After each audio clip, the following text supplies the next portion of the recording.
Okay, hello, back again. Today we're going to talk about triggers. Triggers. It came into my mind the other day that so many people are struggling right now. There's so much going on the planet, so much catastrophe, volcanoes, hurricanes, weather, raining, flooding, you name it, it's all happening. And I think a lot of us are actually feeling quite emotional, and this raises a lot of emotions, doesn't it?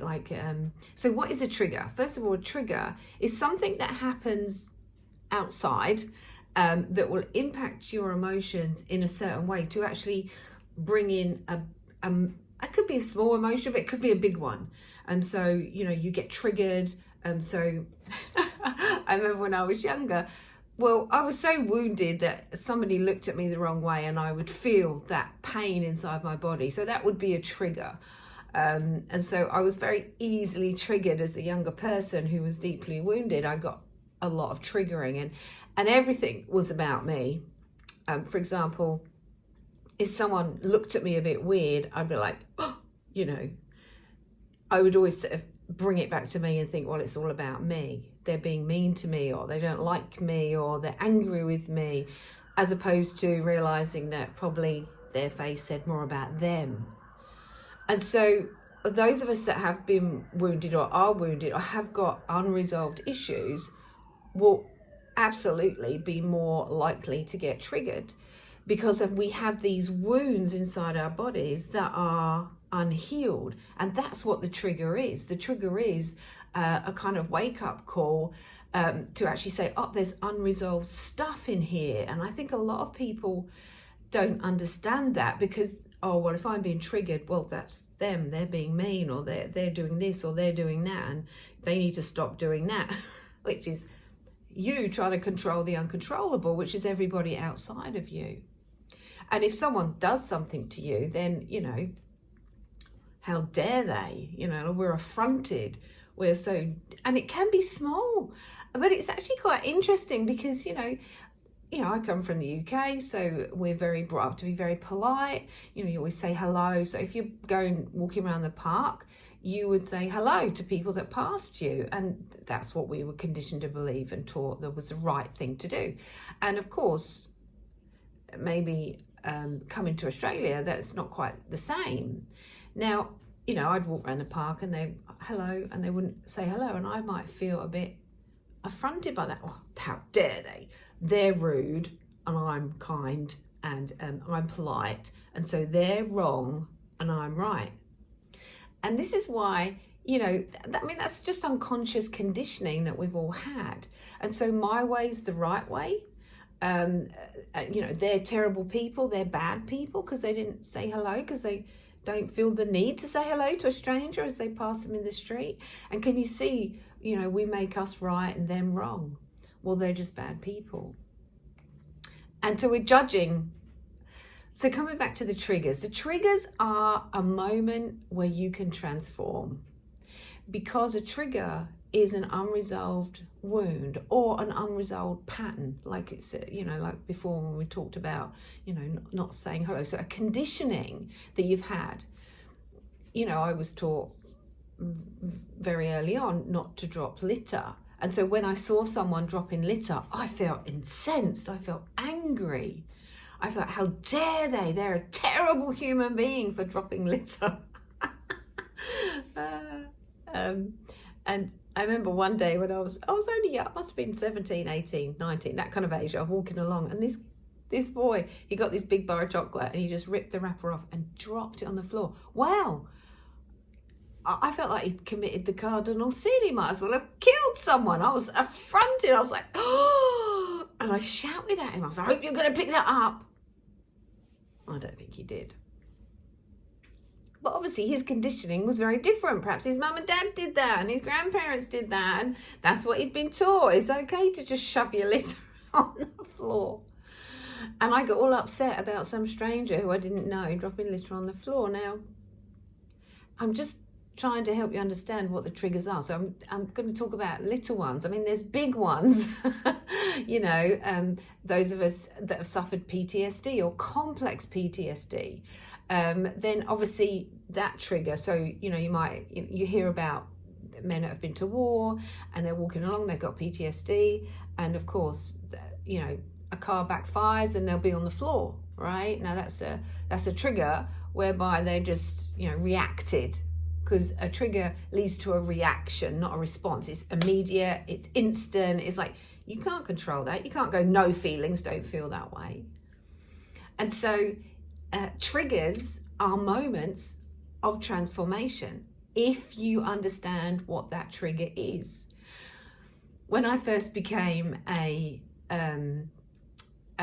therapist, I would often get triggered by clients because I had some unresolved issues. Now, thankfully, I think I'm just going to, it helped me understand where I was at. So I found that very interesting to get triggered with a client, because some clients reminded me of a certain personality type who I struggled with. Some personality types were quite obnoxious or angry, or you know, they were quite hard to work with, and they would trigger a fear in me. And so it actually helped me grow and expand as a human being, because I didn't just go, oh well, they're not very nice people, or they're like, you know, judge, blame, point fingers, because I knew this was a moment where I had an opportunity to learn something about me. Oh, that's interesting. A certain personality types trigger me this way, and the way they look, and the, you know, some things they do, and it could be slight body movements and something I'd picked up, and it was impacting on me. Well, my feelings, my responsibility. And so I actually quite enjoyed it, because in the beginning I was like, oh, this is something I can take away and do something with. I can actually learn more about me. Now, in a way, if you're open to that and curious about yourself, which I think that's a big part of it, instead of just going into reaction and blaming, then we can actually grow and expand beyond who we were. And I think for me, that's the growth that we can have. Oh, it's interesting. Why do I get so annoyed? Why do I get so angry? What's going on with me? And when we I call it taking back the power. Because when we play blame games and we go, yeah, but you did this and you did that. And sometimes people do things to you. I'm not saying they don't. It's about realizing the power is when you take back the power and you come back to you and you go, oh, wow, I wonder what was going on for me there. As opposed to pointing fingers and just judging other people. People you can't control, people who you might not like, people who you have nothing really to do with. It could be a stranger.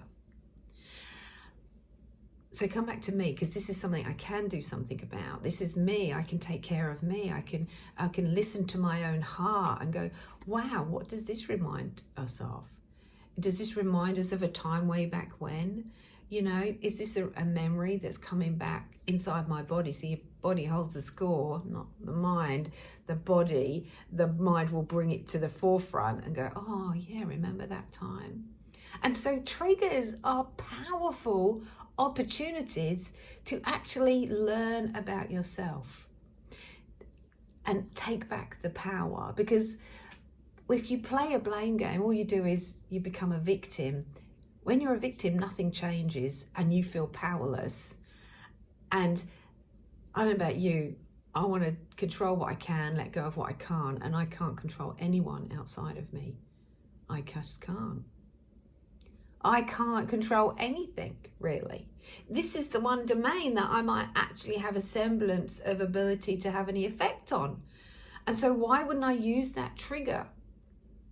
Why wouldn't I use this opportunity that my feelings got triggered, which means something's going on inside of me? And if you can be curious and go down into the body and just allow it to help you understand yourself at a different level. Because it's the stuff that happened even before, you know, cognitions come in, which is sort of once you get to 6 or 7. So some of this stuff happened before you even knew about it. So some of the triggers, you might not understand them. It actually doesn't matter. It's just about acknowledging, wow, I feel triggered, and this might remind me of a situation that happened there, but it might not. It might be beyond your memory banks. And so, well, I just feel sad. I feel lonely. I feel uncared for. I feel angry. Okay, what am I going to do with that? How am I going to manage that? How am I going to cope with that? What does that part of me need? Does it need to be held and told it's not alone, I'm right here with me? Or does it need to be told, you're safe now and it's over? See, if it's a memory you can remember, that can be really interesting. So say, let's use an example.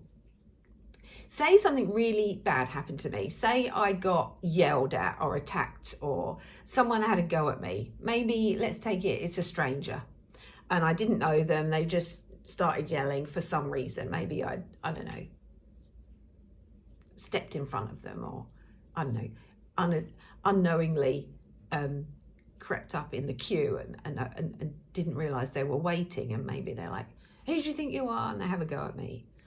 And so that would, oh God, a fear, or, fear. Oh, I'm sorry, didn't mean to. And so after that, I was very hypervigilant about standing in queues, because I never want that to happen again. I never want somebody to shout and yell at me in a shop in front of everybody and humiliate and embarrass me, because that was just really awful. It was awful. I felt terrible. And even though I didn't mean to do it, I still felt really bad, like I did. It was like I did something terrible. And so when I go back into the shop, I'm always like, hypervigilant around, I never want that to happen again. So it sets up a pattern of hypervigilance. No, I mustn't make sure I, get in front of anyone, because I never want that experience ever again. Now, I've just taken one tiny little thing, but you imagine if you were getting bullied at school, or you were getting beaten at home, or you were getting bullied at home, or something really bad was going on, or, something terrible happened and kept happening. I'm just talking about one instance that created fear. So can you imagine if there's a lot of fear happening at home because you're getting told off, or you're getting yelled at, you're getting beaten, or you're getting ignored? I mean, whatever it is, it sets up this pattern of possible hypervigilance, on guard. And so when you're on guard, you're ready to attack. This is why I think a lot of people have a lot of trauma early on, have a lot of pain. People that have been in the armed forces, they're quite hypervigilant, they're on guard. So when that noise happens, it's like, oh, they spring into action, they react, they duck, they go to the floor, or they get defensive, and they start. This is the pattern that we can set up. So you've got to look at your own patterns. Was there a lot of fear growing up? Is there a lot of feeling of insecurity, low self-worth? So, I've never really liked parts of my body. So if I see someone glancing at a part of my body, my legs particularly, I'd be like, oh, I'd project, oh, they must think they look terrible or something. And then I would feel bad because some person looked at my legs. Now, just because I judge them and think they're awful doesn't mean everyone else does, but that would be my issue. It's not, well, I can't do anything about them. That's got to be my issue, okay? It's like, and so I realize everything stems from me. Every single thing stems from me. So if I don't like a part, I love my legs now. When I was a kid, I meant when I was younger, I didn't like them. Now I'm older, I love my body. I really have made peace with every part of me. There was parts of me I really didn't like, and now I just choose to love all of me.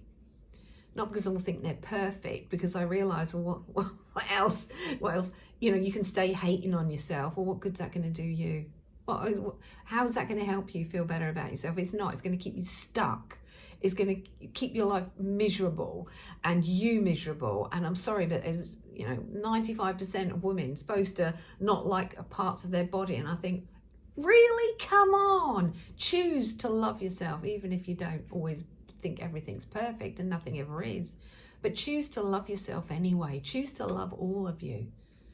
Because what's the alternative? So can you see where I'm coming from? So if there's things about yourself that you don't like, and then you see someone glancing at that part of you, you immediately think, oh, they're seeing what I see, and they're making an opinion and a judgment, and you feel bad. Trigger. There's a zillion things that could trigger us. And I've got to say, in the beginning, when I first started doing this job, I would get triggered quite regularly, once a week at least, by something or someone.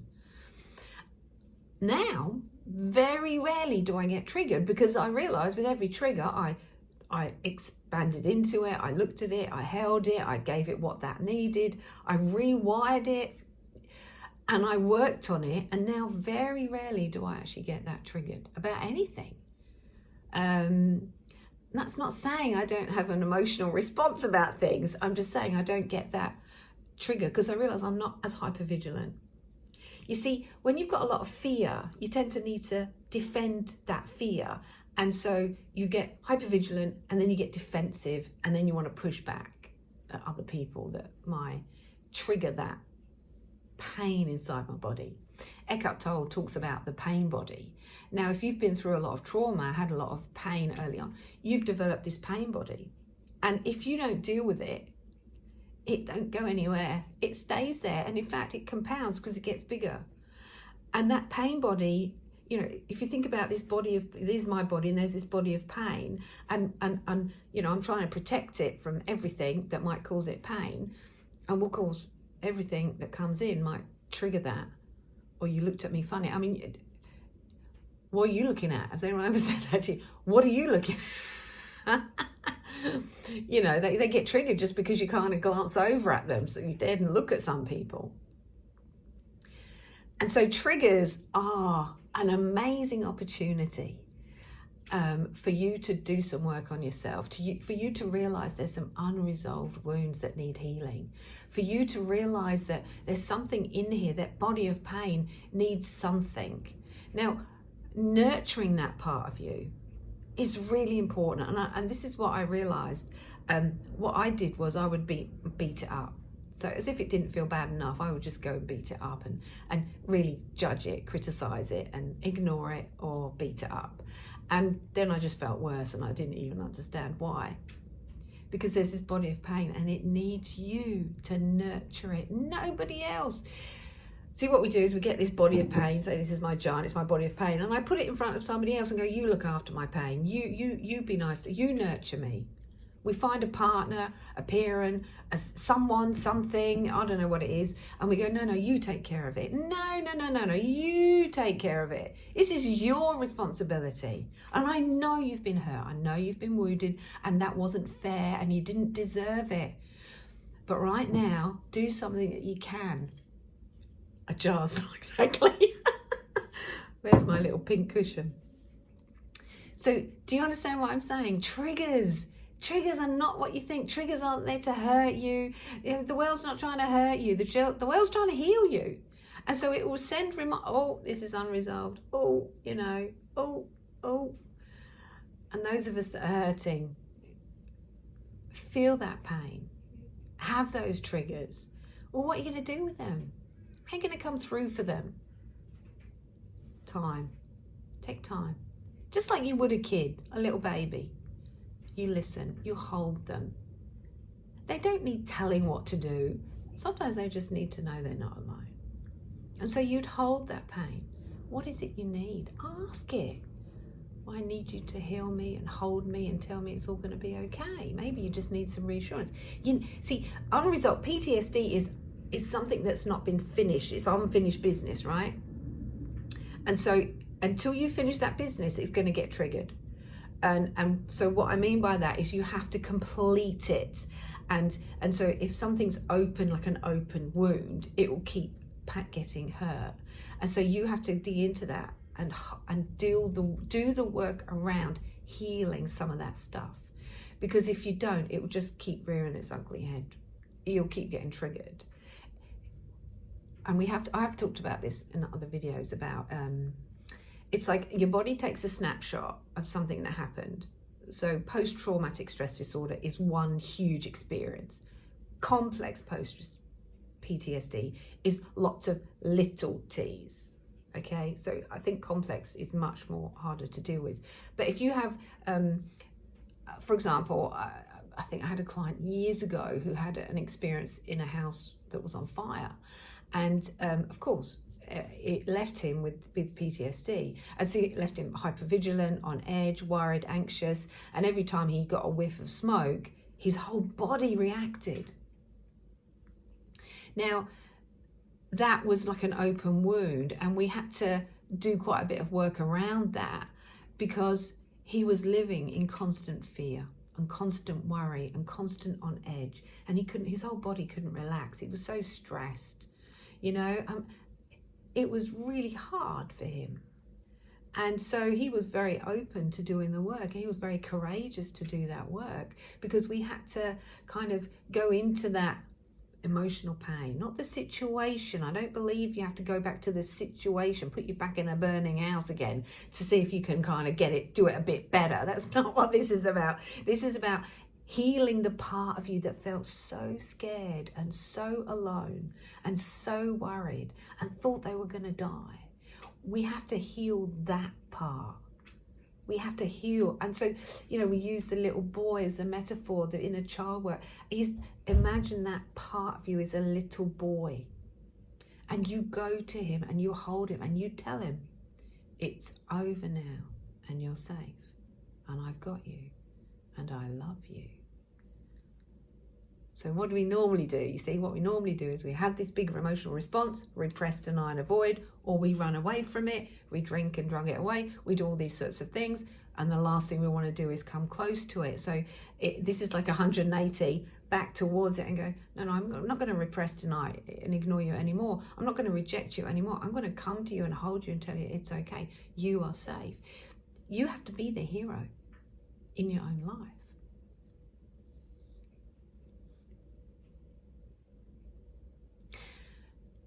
Is this making sense? Do you understand what I'm trying to say here? And I've got all this lived experience. I have done it. And I'm like, because I very rarely get triggered, I'm like, don't get me wrong, I do, but not as much as I did. I realise I've done a lot of work. And I'm not on hypervigilant. I'm not worried. I'm not anxious. I'm not on edge. I'm actually really relaxed. My body's really calm. I'm open. I'm happy. I'm filled with joy at times, not every minute of every day.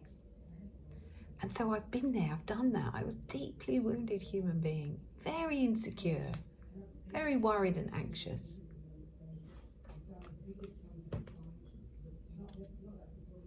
Sorry, I'm just going to check the time. I have to finish now. Okay, I hope that helps. Leave some comments if you would like. Let me know what you think. Do you understand what I'm trying to help you understand? Or did I just confuse everybody? Anyway, all for now. You take care.